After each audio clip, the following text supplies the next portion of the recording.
kita tidak boleh langsung cuman kopas, nggak boleh. Jadi kita harus cek lagi kebenaran infonya, kemudian ketepatan kata-katanya gitu ya. Karena kita paham ya kalau bagaimana OpenAI ataupun chatbot atau apapun itu pasti berkaitan dengan apa yang kita masukkan, kata-kata yang kita masukkan di situ gitu. Jadi harus dicek lagi kevalidan informasinya, kemudian apakah kata-katanya pas. Kadang-kadang bahasanya nggak pas nih gitu.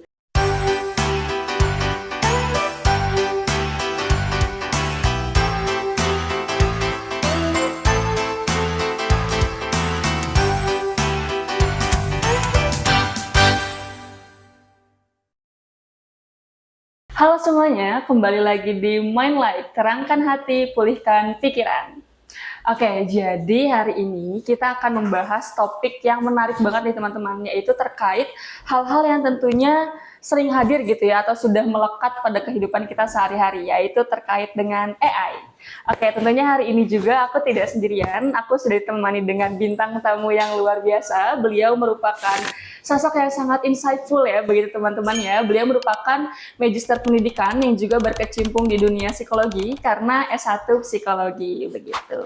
Halo, ini panggilnya Ibu Kakak kali ya? Ibu aja nggak apa-apa nih. Halo Bu Nurika, Halo. bagaimana kabarnya, sehat? Alhamdulillah baik, sehat dan selalu seperti ini. Alhamdulillah, semoga diiringi kebaikan selalu ya Ibu. Begitu. Hari ini tidak ada kegiatan ya Ibu? Atau akhir-akhir ini mungkin kesibukannya apa? Ya karena memang kalau weekend saya memang mengeluarkan waktu full untuk diri saya dan keluarga gitu, jadi free gitu ya. Untuk kesejahteraan mental, jadi memang harus ada waktu-waktu sekali. khusus di mana kita beristirahat begitu Ibu ya. Baik, sebelumnya jadi hari ini kita akan membahas terkait dengan AI nih Ibu. Begitu. Kalau misal terkait dengan AI, pandangan Ibu atau pengalaman Ibu apa nih? Atau mungkin berkaitan dengan pekerjaan yang Ibu jalani? Oke, untuk pekerjaan ya, karena saya memang bekerja secara remote gitu ya, semuanya berkaitan dengan dunia digital gitu ya, secara dengan teknologi. Di pekerjaan saya memang kita didorong untuk menggunakan AI. Kenapa? Karena supaya lebih cepat, lebih efisien begitu. Tetapi tentu saja nggak semuanya boleh dikerjakan dengan AI. Ada batasan di situ, yang mana kalau kita pakai AI, misal contoh ketika kita menggunakan semacam, kita boleh sebut brand nggak ya? Boleh deh, Ya, misalnya kita mau pakai ChatGPT nih gitu ya. Kita memasukkan prompt tertentu di ChatGPT, ketika sudah keluar kita tidak boleh langsung cuman kopas, nggak boleh. Jadi kita harus cek lagi kebenaran infonya, kemudian ketepatan kata-katanya gitu ya. Karena kita paham ya kalau bagaimana OpenAI ataupun chatbot atau apapun itu pasti berkaitan dengan apa yang kita masukkan, kata-kata yang kita masukkan di situ gitu. Jadi harus dicek lagi kevalidan informasinya, kemudian apakah kata-katanya pas. Kadang-kadang bahasanya nggak pas nih gitu. Misalnya kita mau pakai bahasa Indonesia, kadang bahasa Indonesia kan kaku nih, robot banget nih. Nah itu di situ. Berarti dalam kehidupan sehari-hari atau dalam pekerjaan juga menggunakan AI, tapi juga dengan kontrol dan porsi yang pas begitu ya Ibu ya. Tapi kalau misal pandangan Bu Nurika sendiri terkait dengan adanya AI di masa ini apa Ibu? Kan sekarang banyak banget ya Bu dari berbagai usia gitu, misal teman-teman yang sedang kuliah, sedang sekolah, maupun pengajar juga beberapa kali memanfaatkan keberadaan AI. Betul. Kita mungkin kembali ke dasar kenapa ada teknologi ini. Sesungguhnya OpenAI atau yang saya sebutkan tadi ya, misalnya ChatGPT atau apapun itu, atau Gemini gitu ya, itu biasanya emang dibangun untuk memudahkan kita dalam kehidupan sehari-hari. Namun terkadang sebagai manusia kita lupa. Kadang kita jadi tergantung, kadang kita jadi kayak apa-apa harus pakai ChatGPT, atau bahkan yang lebih mungkin tingkatan lebih lebih ekstrim lagi, lebih percaya sama ChatGPT nih daripada mungkin kita buka buku gitu ya. Atau nih anak-anak zaman sekarang nih, kadang kita tuh ada ChatGPT lah yang kita cuma bisa ngetik langsung ketemu semuanya daripada harus ke perpus atau baca buku, baca jurnal. Nah kadang-kadang ilmu kita, keinginan kita untuk shortcut ke arah situ, nah itu yang mungkin jadi tantangan di situ. Berarti memang sangat terasa perbedaannya mungkin ya Ibu ya, ketika dulu Ibu di era sedang kuliah dengan anak kuliahan saat ini, terasa perbedaannya ya Ibu? Betul sekali, karena kalau era saya udah era yang lama ya Mbak Sa. Jadi masih kita harus ke perpus, baca buku, benar-benar buku yang harus kita baca gitu ya. Jadi memang sudah berbeda. Kalau sekarang ya apa-apa tinggal masukkan kata yang kita mau cari atau informasi yang mau kita cari, bahkan di pekerjaan pun gitu ya. Saya bekerja remote mungkin sudah sekitar 9 tahun. Perkembangannya sudah jauh-jauh berbeda. Ketika saya awal nggak ada itu OpenAI, nggak ada teknologi yang bisa membuat saya bekerja secepat atau semudah itu menggunakan OpenAI ya.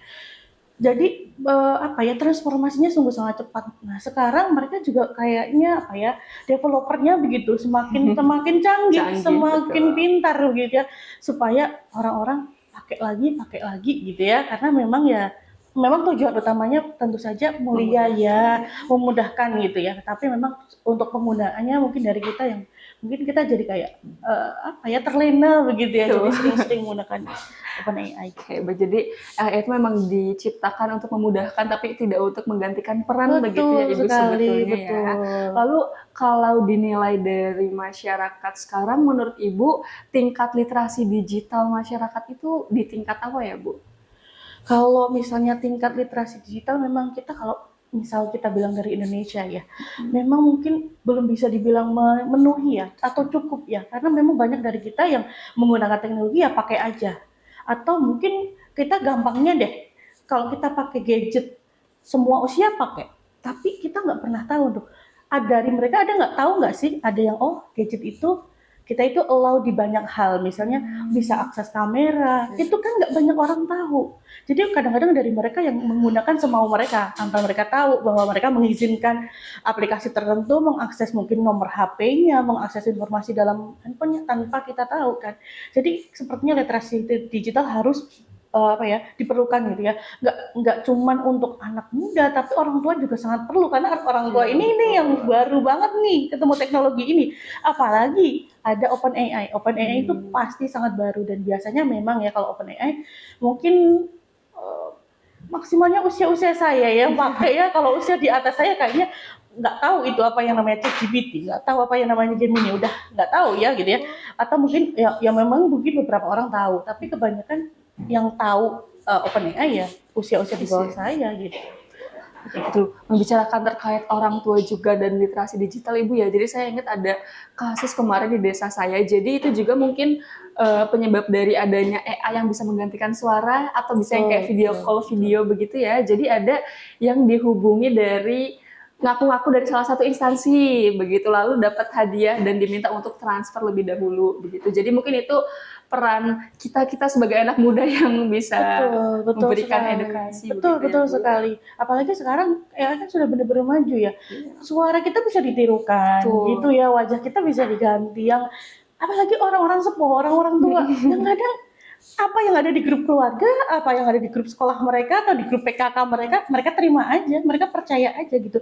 Oh ini loh, mereka di video mereka gini-gini, padahal itu mungkin hasil dari AI begitu ya. Jadi kita yang muda, yang mungkin ke orang tua kita atau mungkin ke generasi yang lebih tua, mungkin ke kakek nenek kita gitu ya, kita harus kasih tahu, oh ibu, bapak, simbah gitu ya, ini nggak semuanya itu bener loh, ini tuh dari teknologi zaman sekarang bisa merubah ini loh, bisa merubah wajah orang loh, merubah wajah misalnya tokoh-tokoh terkenal loh. Jadi nggak semuanya yang ada di video itu benar-benar betul-betul dari suara beliau atau memang beliau yang berbicara gitu. Jadi kita harus mengedukasi orang-orang sekitar kita seperti itu gitu. Bisa ditirukan begitu ya Ibu ya. Betul. Lalu kalau dari segi pendidikan kira-kira usia yang tepat untuk kemudian anak-anak gitu tuh dikenalkan dengan literasi digital itu di usia berapa ya Ibu? Kalau bicara secara umum ya, mungkin kalau literasi digital, usia kapan sih ideal dia itu pegang gadget? Karena itu pasti dekat ya, itu saling terkait. Kita nggak bisa bilang dia tahu digital kapan, karena memang biasanya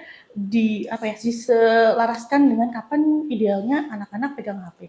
Pada umumnya kalau di luar negeri mungkin di bawah 13, 12, 13 mungkin oke ya. Tapi di Indonesia karena memang itu teknologi yang baru gitu, 13 ke atas gitu ya, yang ideal. Kenapa? Karena masa-masa itu mereka udah paham ini loh yang baik, ini loh nggak baik, ini loh kadang-kadang simpel aja deh. Misal anak kecil kadang memunculkan kata-kata yang nggak gitu kan ya, kata-kata yang baik, padahal dia nggak tahu artinya apa gitu kan. Itu karena dia hanya niru saja. Sedangkan di umur 13 mereka sudah paham, ini artinya ini loh, ini nggak baik loh gitu. Dan juga ketika 13 tahun pada umumnya anak-anak udah tahu tentang, kalau dalam Islam ya, dalam agama Islam kita sudah akil balik ya, paham bahwa ini baik loh, ini boleh loh di dalam agama kita, ini nggak boleh loh di dalam agama kita. Jadi sudah tahu di usia-usia itu, sebaiknya memang di usia itu. Di usia di bawah itu apakah boleh anak-anak pakai gitu ya? Kemudian kita kasih tahu boleh, tetapi dalam pendampingan. Jangan sampai anak-anak dibikinin HP, tapi dia nggak tahu apa-apa. Ya yang marak sekarang ya itu anak-anak kadang-kadang menerima hal-hal yang dia nggak tahu artinya atau mengucapkan hal yang kurang pantas. Padahal dia juga nggak tahu gitu apa yang diucapkan gitu. Tuh, Gitu sih. jadi penanaman atau pembelajaran edukasi yang diberikan disesuaikan dengan usia kapan Betul, dia mulai betul. mengakses hal Betul, tersebut begitu betul, ya Ibu betul. ya. Bu Nurika bilang gitu, di lingkungan rumah saya juga tuh ada banyak sekali anak-anak sekarang kalau kalau ketemu, kalau main tuh bukan ngobrol tapi mereka HP gitu, main HP sendiri-sendiri padahal usianya mungkin masih SD sekitar 13 tahunan itu ya Ibu ya. Betul. Gitu. Jadi memang penggunaan AI ini harus bisa kita kontrol dan selaraskan begitu Ibu ya. Nah, salah satu contohnya nih ada salah satu fenomena yang sedang ramai nih Ibu di TikTok. Jadi ada salah satu influencer TikTok yang dia tuh ternyata curhat ke AI dan mungkin entah mendapatkan validasi yang kurang benar atau kontrol yang kurang baik sehingga menimbulkan hal yang kurang baik pula gitu. Kita punya cuplikannya. Oke, bisa dilihat terlebih dahulu.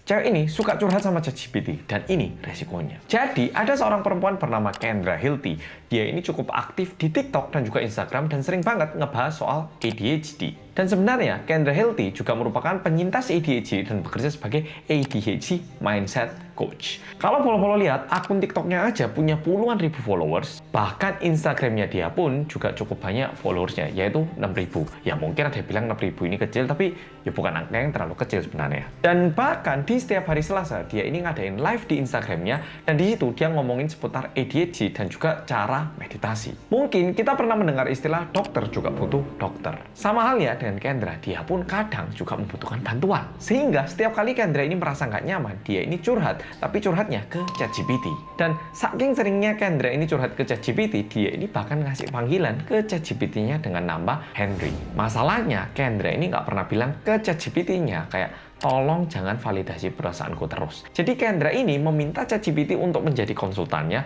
dan langsung menyampaikan apa yang dia rasakan. Dan karena Henry alias ChatGPT tidak mendapatkan sebuah perintah khusus, dia pun memvalidasi perasaan dari Kendra. Dan awal mulanya saat Kendra konsul sama ChatGPT, ya nggak ada apa-apa. Tapi lama-lama karena ChatGPT ini merasa kalau dia ini membutuhkan bantuan, ChatGPT menyarankan Kendra untuk konsul dengan psikiater. Dan karena nggak ada waktu, ya kenapa nggak pakai online psikiater. Dan Kendra pun nurut. Dia konsul dengan seorang psikiater via online. Setelah selesai konsul pertama, Kendra itu langsung balik lapor ke Henry, bilang kayak gini, Henry, kayaknya psikiater ini naksir deh sama aku. Dokternya ini muja bajuku dan tatapannya itu dalam banget, padahal via monitor. Udah gitu Henry, dokternya itu baik banget ke aku. Mendengar itu, ChatGPT pun memberi balasan. Bisa jadi itu cuma sikap profesional biasa aja. Tapi ada juga kemungkinan dokternya itu tertarik sama kamu. Karena ChatGPT bilang kayak gitu, Kendra nambah lagi, dia bilang kayak gini, loh kamu tahu nggak, aku dibonusin 10 menit waktu konsul, 10 menit bayangin. Nah, ChatGPT yang mendengarkan itu bilang lagi, Kendra, bisa jadi itu tanda-tanda kalau dokternya itu beneran suka sama kamu. yuk tambah di iya-iyakan sama ChatGPT-nya. Dan ini membuat Kendra yakin 100% kalau dokter psikiaternya itu suka sama dirinya. Yuk bener percaya. Singkat cerita, 3 tahun setelah itu, Kendra sudah membangun narasi di dalam kepalanya sendiri. Di dalam otaknya, Kendra ini udah yakin banget kalau dokternya juga suka dirinya. Dan karena itu, dia memutuskan untuk pindah dari sesi online ke sesi offline. Sehingga pada suatu sesi konsultasi offline, Kendra itu lagi sedih banget dan membutuhkan dukungan emosional. Entah gimana ceritanya, dia itu jadi meluk psikiaternya dan psikiaternya juga memeluk balik dan menepuk-nepuk. Ya dipeluk dan ditepuk-tepuk, bukan dipeluk yang gimana gitu, bukan. Dan yang mendengarkan ini pasti tahu, ini pelukan yang suportif, bukan pelukan yang aku suka kamu. Ya toh? Paham ya toh? Temen kita ada yang nangis juga kadang kita peluk dengan tujuan mendukung dan juga memberi semangat. Tapi untuk Kendra ini artinya udah berbeda. Dia ngerasa, oh psikiaternya ini benar-benar suka aku. Bahkan dia itu loh meluk aku. Itu kesimpulan di otaknya Kendra. Dan karena Kendra udah yakin, Kendra memutuskan untuk menyampaikan perasaannya kepada dokternya. Kendra bilang ke dokternya, dokter, saya dari dulu itu suka sama dokter loh. Dan saya tahu kalau dokter juga suka sama saya.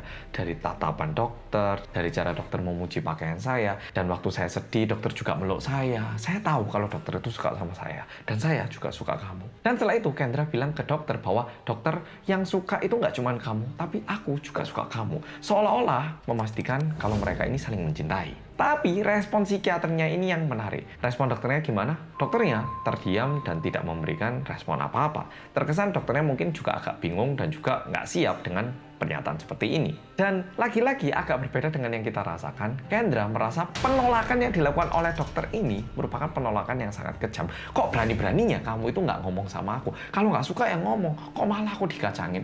Kayak gitu dia nerimanya. Dan dengan itu Kendra ini merasa dia ditipu dan udah dipermainkan selama 3 tahun terakhir. Dan merasa ini semua nggak adil. Dan bertanya-tanya, kok 3 tahun aku di PHP, giliran aku udah menyampaikan perasaanku dibilang enggak. Ini nggak sopan, ini dokter kurang ajar. Dan di situ Kendra akhirnya mulai dendam dan dia mulai bikin puluhan video TikTok yang isinya menuduh bahwa psikiater ini adalah seorang predator yang manipulatif. Dan dia menyampaikan bukti-bukti berdasarkan pemikirannya. Kayak psikiaternya ini pernah kecelakaan mobil yang parah, tapi dalam kondisi seperti itu pun dokternya tidak membatalkan sesinya. Yang berarti dokternya itu sebenarnya suka sama aku. Kendra juga bilang kalau mereka sering membicarakan hal-hal yang seksual dan psikiaternya itu tidak mengalihkan topik. Dan kalau berdasarkan Kendra, ini merupakan caranya psikiater menunjukkan hasrat seksualnya. Dan bahkan Kendra itu bilang kalau dia itu pernah mimpi berhubungan badan dengan dokter itu, ya psikiater itu. Udah gitu Kendra ini menyampaikan isi mimpinya ke dokter itu di sesi konsulnya. Dan saat Kendra menceritakan mimpinya, dokternya cuma memberi respon,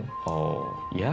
Dengan ekspresi yang nggak nyaman katanya. Tapi Kendra menafsirkan respon ini seperti ini. Itu respon dari dokter bukan karena dia jijik atau gimana. Melainkan mungkin psikiaternya ini merasa nggak nyaman karena dia itu udah berfantasi soal itu dan sekarang ketahuan sama Kendra. Dan bahkan akhir-akhir ini Kendra juga sempat bilang kalau dia itu sempat mau pindah ke agama Islam karena psikiaternya ini beragama Islam. Dan netizen-netizen yang tahu soal ini jadi paham kenapa psikiaternya itu memberikan respon seperti itu saat Kendra mengajak pacaran. Dan yang menarik lagi, Kendra hingga saat ini masih terus mengupload dan terus-menerus menuduh dokter psikiater itu. Tapi kolom komentarnya udah ditutup. Ini salah satu cerita yang menunjukkan resiko kalau kamu curhat sama AI berlebihan dan percaya dengan AI berlebihan. Oke, itu dia tadi fenomenanya menarik sekali ya Ibu ya. Jadi ternyata sampai sejauh itu ya Bu, sosok yang ada di cerita tersebut bernama Kendra tadi ya. Jadi Kendra merupakan sosok yang melakukan konseling begitu ya ke psikiaternya gitu, akan tapi dia merasa kok psikiaternya ini ada perasaan-perasaan yang lebih ke dia cerita ke ChatGPT dan ChatGPT-nya memvalidasi hal itu. Nah, kalau dari fenomena tersebut kira-kira kenapa ya Bu gitu di masyarakat itu bisa apa ya memberikan perhatian yang besar gitu terhadap isu itu gitu. Itu kan FYP terus ya Bu ya di saya. Betul, betul. Itu sebenarnya akhir-akhir ini memang lagi rame gitu ya. Apalagi saya kerja dekat dengan TikToknya. Itu rame sekali itu si Mbak K. Ini saya juga. Mbak K ini rame sekali gitu. Bahkan kalau tidak salah beliau juga mengundang saya nggak bisa bilang survivor, tapi influencer lain yang punya karakteristik keadaan yang mirip gitu ya, untuk juga berbicara di video-videonya gitu. Kalau teman-teman nanti mungkin mau lihat gitu ya. Nah, apa yang terjadi? Kita sebenarnya harus pahami dulu bagaimana AI. Tadi yang disebutkan brandnya ya, mereknya ya. Oke. Jadi kenapa kemudian ChatGPT itu, bagaimana ChatGPT itu bekerja atau OpenAI yang mirip gitu ya? Bagaimana dia bekerja? Sebenarnya itu kalau kita sadar, kalau kita normal, kita tahu bahwa itu tuh robot lah. Itu robot ya, itu teknologi ya gitu. Tetapi kadang-kadang ketika seorang membutuhkan validasi, pengertian, nggak ada orang tempat dia cerita, kemudian dia merasa bahwa apa yang dia katakan itu benar. Atau kadang ketika kalau teman-teman sadar ya, kalau kita memberikan, entah kita mencari informasi atau kita cerita sesuatu, informasi yang dibalas oleh OpenAI biasanya bersifat abu-abu. Jadi tidak sepenuhnya membenarkan, tapi juga tidak menyalahkan. Namun dalam kondisi psikologis tertentu, kita yang mungkin emosinya tidak stabil, kita akan cenderung fokus pada jawaban yang sesuai dengan apa yang kita betul, yang kita pikirkan atau harapan kita. Itu biasanya seperti itu yang kemudian menjadi apa ya, menjadi masalah ada di situ gitu. Kemudian ketika tadi saya mau bicara tentang bagaimana ya ChatGPT itu seperti echo chamber atau feedback loop. Jadi dia itu hanya membalikkan apa yang kita masukkan di situ. Kenapa? Karena memang di situ sudah diatur oleh bahasa pemrograman, tidak ada pikiran, tidak ada hati di situ gitu ya, yang kemudian membahas kita. Jadi apa yang dia masukkan adalah memang sudah ada di bahasa pemrograman. Ibaratnya nih, mereka cara kerjanya adalah ketika kita memasukkan sesuatu, mereka akan memprediksi kira-kira setelah ini dia harapannya jawabannya apa sih gitu. Nah dari sisi itulah yang kemudian juga membuat kadang kita ketergantungan itu, karena jawabannya kok sesuai nih sama yang kita mau, kok pasti sama harapan aku gitu. Jadi ya ada rasa ketergantungan di situ, mau curhat lagi di situ lagi gitu. Mungkin kalau sama temannya masa sih gitu gitu ya. Tapi ketika curhat sama OpenAI, dia merasa oh iya ya, ternyata kan bener kan apa yang aku pikirin, bener kan selama ini yang aku rasain gitu. Jadi ada di situ. Padahal sebetulnya di awal pun OpenAI itu sudah mengatakan bahwa ini adalah teknologi, ini adalah sebuah robot, tidak bisa menggantikan peran manusia. Kalau teman-teman mau perhatikan pasti ada di situ, ada warning di situ, gitu. Tapi kadang-kadang kita nggak notice ya, kita cuma masukin aja, kita fokus sama kotakannya aja, kita tulis apa di situ, gitu ya, mungkin di situ, gitu. Nah, jadi memang tadi dukung juga dengan kondisi psikologis dari Mbak Kak ini yang sedang kurang baik ke Ibu ya. Jadi jawaban keabu-abuan dari Chat GPT ditangkap sebagai suatu hal yang sesuai dengan harapannya, begitu ya Bu ya. Betul. Lalu sebagai mahasiswa psikologi nih ya Bu ya, saya sebagai mahasiswa psikologi kira-kira apa sih yang bisa kami lakukan untuk mencegah hal-hal tersebut begitu? Ya. Tentu yang paling utama adalah kita menyadari bahwa OpenAI atau teknologi tersebut bukan manusia, dan kita tidak bisa memanusiakan itu, tidak bisa mengadakan itu manusia, karena memang itu sudah disetting oleh sistem menjawab dengan bahasa-bahasa yang sudah diatur oleh sistem. Siapa yang masukkan ya manusia juga. Sedangkan semua ciptaan manusia itu pasti ada batasnya, gitu ya. Kita harus menyadari di situ juga.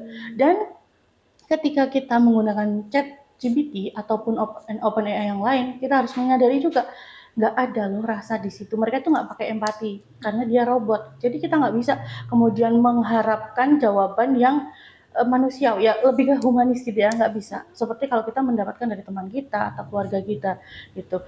Kemudian jangan berlebihan gitu. Kita sebenarnya mungkin cerita sedikit ya. Sebenarnya kalau kita flashback ke belakang di masa-masa saya, itu ada yang namanya diary. Oh iya. Zaman dulu, masa-masa saya, kita itu menulis cerita di buku diary. Secara tidak langsung, tadi Mbak Kay itu kan menamakan ChatGPT sebagai Henry ya, Henry gitu kan. Kita dulu juga kadang memanggil diary dengan Dear Diary. Oh iya. Ya, itu hal yang sebenarnya nggak mirip ya. Cuman karena diary itu tidak bisa memberikan respon apapun dan kita memahami bahwa oh, saya cerita itu hanya sekedar cerita, mencurahkan, meluapkan yang saya rasakan, emosi yang saya rasakan gitu ya. Nah, bedanya karena teknologi ini bisa menjawab. Nah, di sisi itu tantangannya, salah satu tantangannya di situ gitu. Betul sekali ya Bu ya.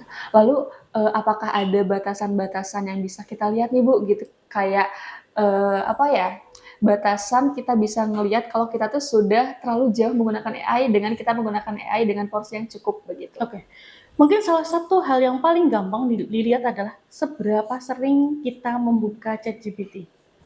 Kalau kita udah nggak bisa ngapa-ngapain selain dengan ChatGPT, berarti itu sudah berlebihan. Apapun ya Mbak, jadi mau itu curhat, mau itu mencari tugas, atau mencari informasi tertentu, kalau kita sudah merasa kalau nggak ada ChatGPT, aku nggak bisa apa-apa, itu sudah berlebihan, itu sudah nggak baik. Kemudian, ketika teman-teman kemudian merasakan bahwa apa yang disebutkan adalah semuanya benar. Kalau ketika yang disebutkan oleh ChatGPT itu semuanya benar, berarti itu sudah tidak baik. Kenapa? Karena sifatnya adalah hanya membalikkan apa yang kita ucapkan. Mereka hanya memvalidasi apa yang kita tuliskan di situ, gitu.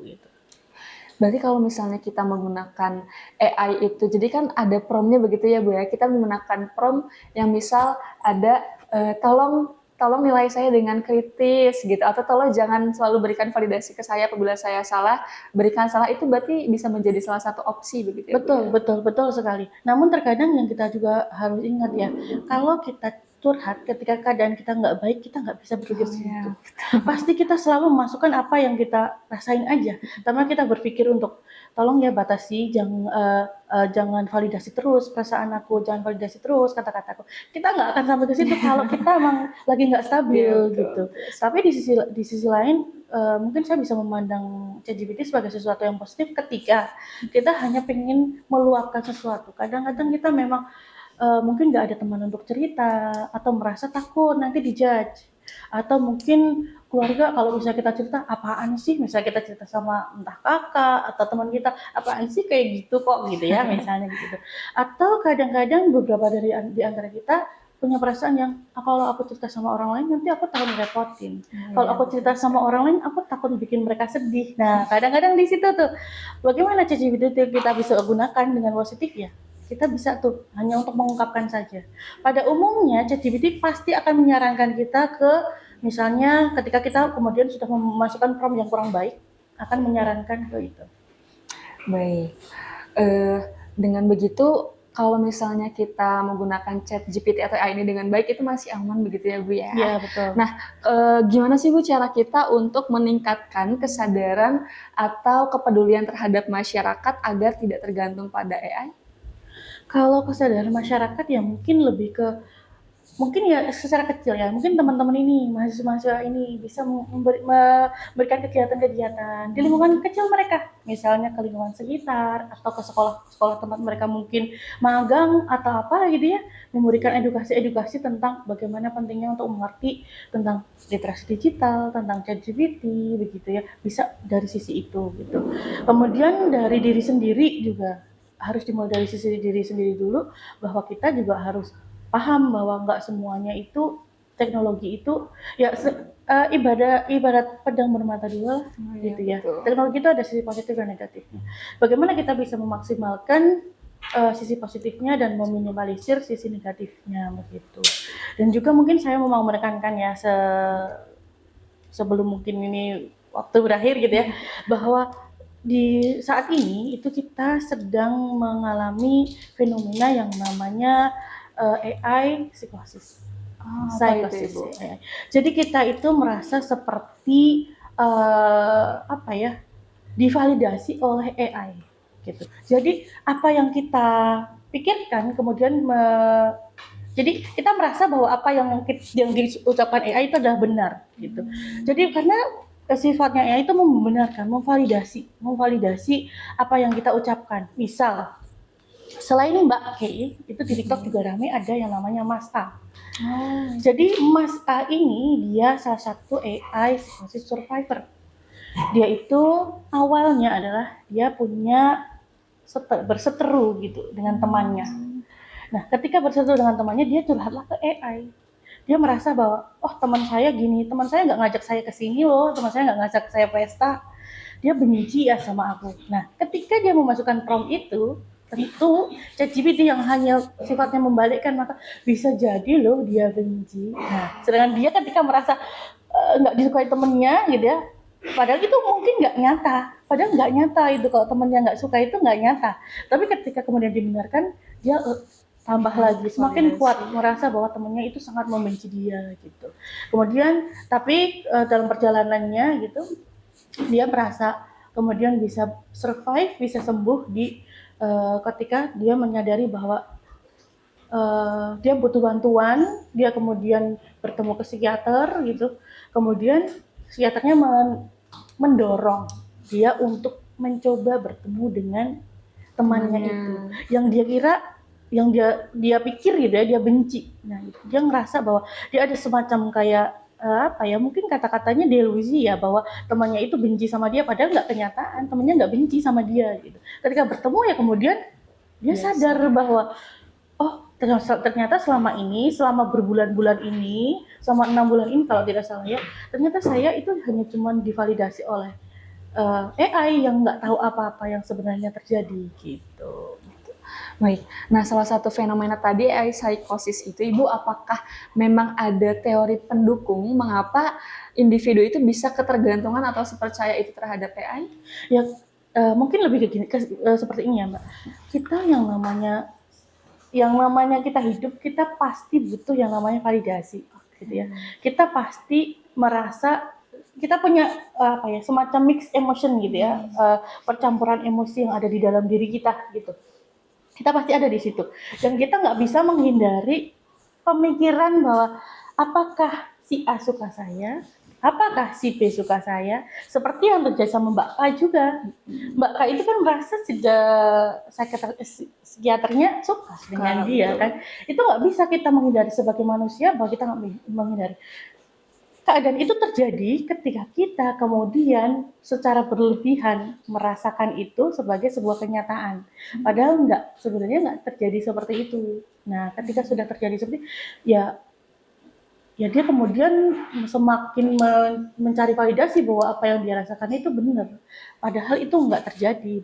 Oh, psikiaternya, saya kalau tidak salah sempat juga ada yang FYP gitu ya.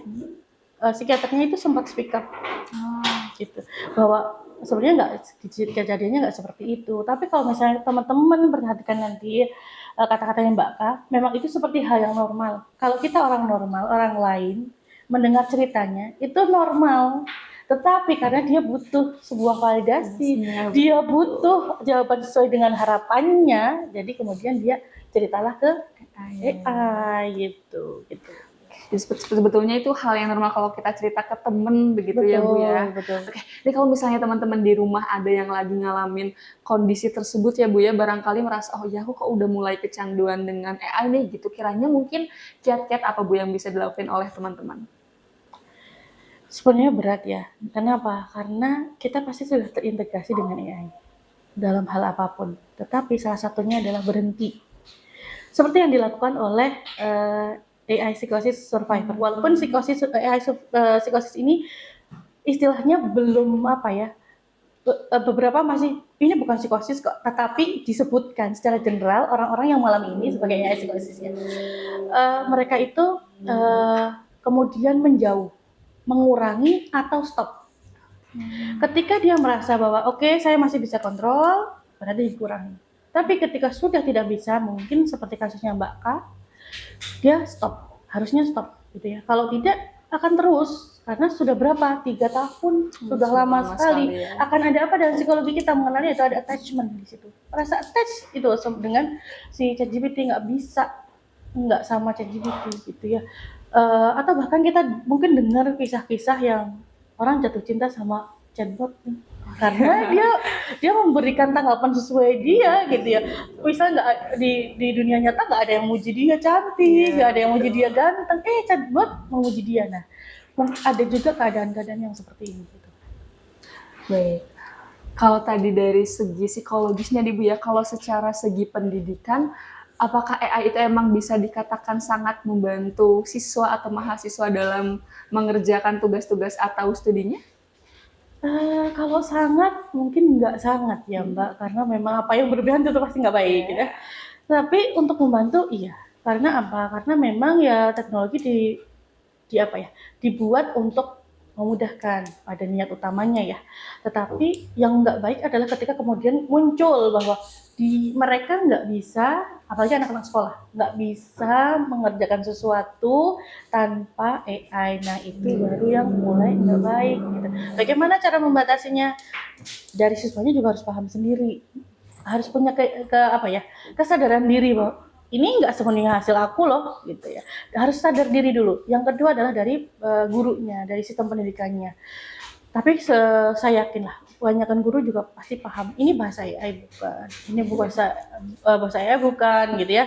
Biasanya guru-guru juga sudah paham gitu dan harus memberikan nilai yang bijak antara anak yang memang sudah memberikan idenya dan anak yang bahasa AI gitu ya gitu. Tapi kalau dari segi pendidikan di mana anak-anak suka curhat, mungkin kalau saya secara pribadi ya berpikir anak-anak di usia mungkin SMA atau kuliah gitu ya kita masa-masa yang mungkin memang sedang mencari jati diri, emosinya naik turun gitu, bingung cerita ke siapa, dan yang paling menonjol tapi kita lupa adalah ego kita masih tinggi gitu. Kita keinginannya mandiri itu tinggi banget, jadi aku nggak mau ngerepotin orang lain, aku nggak mau cerita sama orang lain, aku nggak mau terdengar lemah gitu sama orang lain, sehingga mungkin cerita di situ gitu. Ya ayo kita semuanya sadar betul bahwa yang namanya OpenAI, AI itu hanya sebagai fasilitas yang diusahakan untuk memudahkan kita, tetapi tidak bisa menggantikan peran manusia di dalamnya. Gitu. Oke, baik. Jadi sebetulnya selaku pengajar juga pasti paham dan mengerti ya Ibu ya, gitu perbedaan-perbedaan betul. dari pekerjaan yang hasil ide Betul. dan AI begitu. Oke, kalau dari teman-teman mahasiswa ini mungkin tadi kan beberapa kasus ya Ibu, orang-orang yang cerita ke AI itu mungkin salah satu faktornya karena tidak bisa mendapatkan validasi atau pendengar asli di dunia nyata gitu. Nah, sebagai rekan sebaya atau sebagai mahasiswa, kiranya kita harus menjadi teman yang seperti apa sih Ibu gitu? Teman-teman mungkin pernah lihat tagar di sosial media. Kalau temanmu letih lesu, ya kadang-kadang ada tuh, ada ya seruan-seruan seperti itu. Nah, salah satu hal yang gampang adalah memang seperti itu. Ketika teman-teman melihat ada perubahan di teman-teman yang lain, apalagi ini teman-teman psikologi, pasti walaupun sedikit pasti paham ketika temannya kok tiba-tiba dia berubah ya, yang dia biasanya ceria dia jadi nggak semangat gitu ya, dia biasanya paling sering nih memotivasi orang lain, kok dia tiba-tiba diem gitu. Amati perubahan-perubahan yang ada di sekitar teman-teman, kemudian dekati teman-teman kalian, kemudian tanya, mungkin teman-teman kalian itu bisa jadi tipe orang yang nggak suka cerita. Siapa tahu ketika teman-teman ketuk untuk bertanya, kamu nggak apa-apa, atau misalnya mau cerita nggak, gitu ya. Siapa tahu dia bisa terketuk untuk cerita, karena dia mungkin tidak terbiasa cerita. Ya mungkin tidak terbiasa cerita karena mungkin di rumahnya nggak pernah didengarkan, misal gitu ya, jadi nggak biasa cerita, atau misalnya dia nggak ingin merepotkan karena mungkin kadang-kadang dalam hidupnya dia merasa aku sudah merepotkan banyak orang, aku nggak mau merepotkan temanku. Coba teman-teman yang menjadi seorang teman yang menjadi pendengar yang baik, menjadi teman yang empati ya, yang bisa memberikan apa ya, sedikit apa ya, nggak sedikit ini pasti bisa ya, kebermanfaatan untuk teman-teman yang lain gitu. Jadi gimana kita sebagai individu harus kemudian lebih peka begitu ya Bu ya, Peka, dengan betul. kondisi teman sekitar atau bahkan orang-orang sekitar begitu. Lalu berikutnya, kalau terkait dengan literasi digital kan tadi kita sudah bahas ya Bu ya, tapi kembali lagi tadi yang terkait dengan curhat, bisa jadi orang tersebut tidak curhat ke orang terdekat juga karena dia kemudian belum bisa mengekspresikan emosinya dengan baik gitu. Lalu kan berarti kita memerlukan literasi secara psikologis begitu Bu. Kalau literasi psikologis di era masyarakat ini kiranya di tingkat yang mana ya Ibu ya?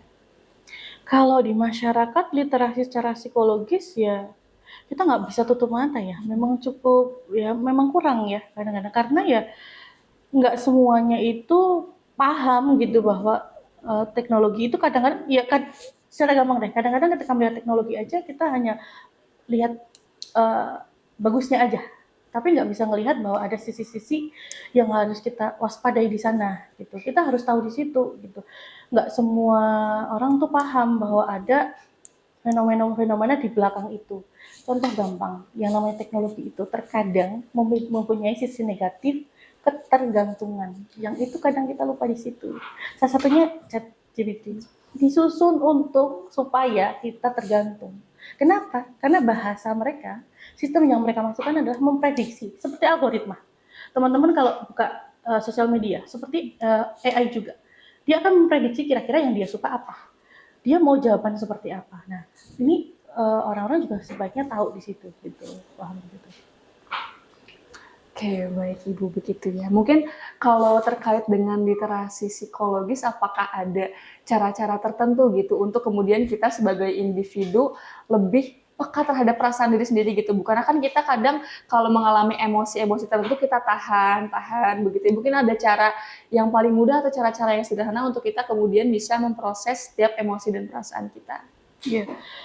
tahan itu Iya. kebiasaan yang kebanyakan dari kita, apalagi anak-anak muda nih sering nih tahan-tahan perasaan supaya nggak nanti dulu. Kadang-kadang nggak cuman tentang apa ya, aku nggak mau nih terlihat lemah, tapi nanti dulu deh, nggak apa-apa Gampang lah, deh habis gitu ini ya. gampang deh, habis ini pasti baik, habis ini oke gitu, kadang-kadang gitu ya. Nah, kalau kita bicara tentang literasi psikologis di situ ya, mungkin AI bisa jadi salah satu jalan. Seperti yang tadi saya bilang, ada sisi positif di situ.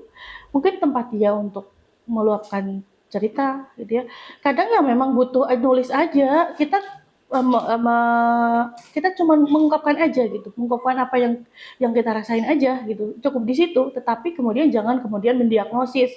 Kadang-kadang ketika AI dia larinya ke diagnosis tertentu, dia percaya nih. Nah, itu yang susah di situ. Tapi kalau hanya untuk cerita, sekedar untuk luapin aja emosinya biar nanti nggak meledak gitu ya, itu juga nggak apa, itu nggak apa-apa di situ. Atau kalau teman-teman misalnya suka journaling gitu ya, gitu, Bahasa gaulnya journaling sekarang ya Bu ya. journaling bisa gitu. Jadi lakukan hal-hal yang kira-kira teman-teman nyaman di situ gitu ya. Gitu. Baik. Oke, kalau journaling itu Bu Rika ada pengalaman journaling atau terbiasa journaling Bu?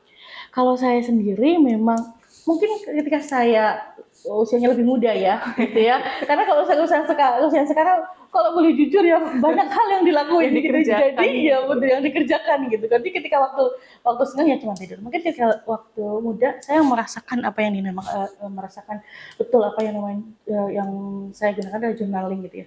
Ketika saya journaling gitu, saya merasa saya bisa menata. Jadi gini, contoh simpel, ketika tadinya saya itu emosinya meledak, misalnya saya kecewa nih sama orang terdekat saya, entah keluarga, entah atau teman. Ketika kemudian saya tidak memetakan apa yang saya rasakan, apa yang tadi terjadi ya, mungkin saya tulis nih, apa yang tadi terjadi, kenapa bisa terjadi. Ketika saya tidak melakukan itu, meledak. Kemudian saya kecewa. Nah, ketika kemudian melakukan journaling, saya kemudian berpikir dulu, bisa nih, oh tadi mungkin kejadiannya kayak gini loh, saya bisa memahami, bisa jadi mungkin nih saya punya masalah sama, mungkin adu argumen nih sama ibu saya itu capek karena ibu saya udah masak dari pagi, saya bisa menata di situ ketika saya kemudian melakukan journaling, bisa memahami nggak cuma diri saya, tetapi lawan saya, orang-orang yang kemudian yang mungkin ya bukan masalah ya, orang-orang yang kemudian yang ada di dalam pikiran saya, kemudian saya memahami gitu ya, tapi ketika nggak ada semacam kayak manajemen emosi karena journaling itu berkaitan dengan itu ya, kita nggak bisa gitu ya, nggak bisa menata itu gitu, jadi biasanya kadang-kadang keluar keluar aja gitu. Teman-teman memang kayaknya harus mulai untuk belajar journaling dengan cara apapun ya. Misalnya teman suka dengan nulis di mana silahkan, atau dengan apa gitu silahkan, yang penting ibaratnya kayak gunung berapi deh, keluarin dikit dikit dikit supaya nantinya nggak meledak gitu. Berarti dengan journaling juga sebagai salah satu cara untuk kita mindfulness begitu ya Betul, Ibu ya. betul. Dan salah satu manfaat juga, saya juga ngerasa lucu kalau ketemu saya tulisan-tulisan yang saya yang lama. Oh iya. Gitu. Kenapa? Karena kemudian saya jadi belajar. Kalau anak muda itu seperti ini ya, ketika saya menjadi lebih dewasa, mungkin lucu ya ternyata, ih kok dulu kok begitu banget gitu, kok begitu banget sih gitu ya. Gitu. Tapi lama-lama saya ngerasa kayak, oh bisa jadi semacam refleksi gitu ya, jadi ada kayak kenangan juga gitu, saya pernah muda kok gitu. Draftnya jadi bukti bahwa kita bertumbuh Betul, begitu ya Bu betul, ya. betul, betul. Oke, selain journaling mungkin apakah kita ada standar kayak kita tuh lagi ngerasa burnout atau kondisi psikologis kita lagi kurang baik tuh standar atau posisi oke ini kita udah butuh penanganan yang lebih profesional nih gitu, itu ketika di titik apa ya Bu? Kalau melihat dari diri sendiri itu mungkin teman-teman agak sulit ya. Kenapa? Kalau kamu bertanya kita gitu ya, Mbak Salsa atau siapapun yang sedang merasakan, pikiran kita itu nggak akan bisa berfungsi dengan baik. Kenapa? Karena kita nggak stabil gitu ya. Kita nggak tahu bahwa itu benar atau enggak gitu ya. Kita bisa melihat bagaimana respon yang ada di sekitar kita. Ketika orang lain merasa bahwa, contoh yang terjadi sama Mbak K aja, yang terjadi sama Mbak K itu, dia itu merasa semuanya benar, dia nggak salah, dia itu curhat ke ChatGPT sama 3 tahun itu hal yang baik dilakukan. Tetapi ibunya, saudaranya mulai menelpon dia, menanyakan keadaannya. Ketika teman-teman sudah merasa bahwa ada sinyal-sinyal, ada tanda-tanda yang dirasakan nggak cuma saya, tapi orang lain mulai ada sinyalnya, itu mulai nggak baik. Itu keadaannya mulai nggak baik.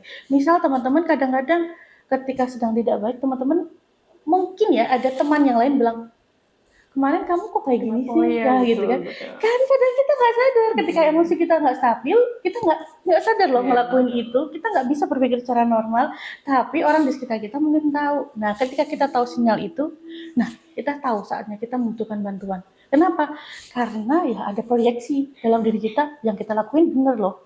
Padahal itu nggak benar di mata orang lain atau hal yang kurang baik dilakukan gitu. Misalnya tiba-tiba, kok kamu semalam jalan pakai naik motor sendirian putar alun-alun misalnya gitu ya jam 1 betul. malam gitu. Sedang kita nggak masalah, kita cuma naik Iya. motor gitu kan, tapi orang lain ngerasain hal-hal kayak gitu. Kita harus paham sinyal-sinyal yang diberikan oleh orang-orang yang ada di sekitar kita, dan kita harus bisa menerima itu gitu ya. Ya memang kadang sulit ya, nggak apa-apa kok, aku baik-baik aja, tapi kadang-kadang ya itu ya gitu. Baik, berarti indikasi yang paling mudah kemudian bisa kita lihat itu tidak dalam diri, tapi dari respon luar begitu ya, Betul, Ibu ya? betul. Oke, baik. Menarik sekali teman-teman pembahasan kita hari ini ya dengan Bu Nurika. Mungkin sebelum kita menutup ini, Ibu ada pesan atau closing statement untuk teman-teman di rumah? Mungkin yang membuat saya tertarik banget tadi ketika ada videonya Mbak Pa. Oh ya. Ketika teman-teman kemudian melihat kondisi, ya mungkin teman-teman bisa lihat kasusnya Mbak Ka ya. Ketika teman-teman sudah merasakan hal-hal yang dirasakan oleh Mbak Ka, atau tadi Mas A, misalnya nanti ketemu yang namanya Mas A itu, teman-teman harus sadar bahwa itu teman-teman berada di titik yang sudah berlebihan. Either teman-teman harus mengurangi atau stop gitu ya. Karena itu sudah berpengaruh pada kehidupan teman-teman sehari-hari. Kemudian saya tidak melarang teman-teman untuk tidak menggunakan OpenAI, apapun untuk kegiatan apapun, tetapi selalu batasi dan selalu sadari bahwa itu adalah sebuah sistem yang dibuat oleh manusia. Semua yang dibuat manusia itu pasti ada batasnya. Itu aja. Baik, terima kasih Bu Nurika. Terima kasih sudah hadir di sini menyempatkan waktunya. Semoga apa yang kita bahas hari ini tentunya menjadi manfaat untuk banyak orang. Oke, terima kasih Sobat Main telah menonton kita pada hari ini. Nantikan episode-episode kita berikutnya. Sampai jumpa.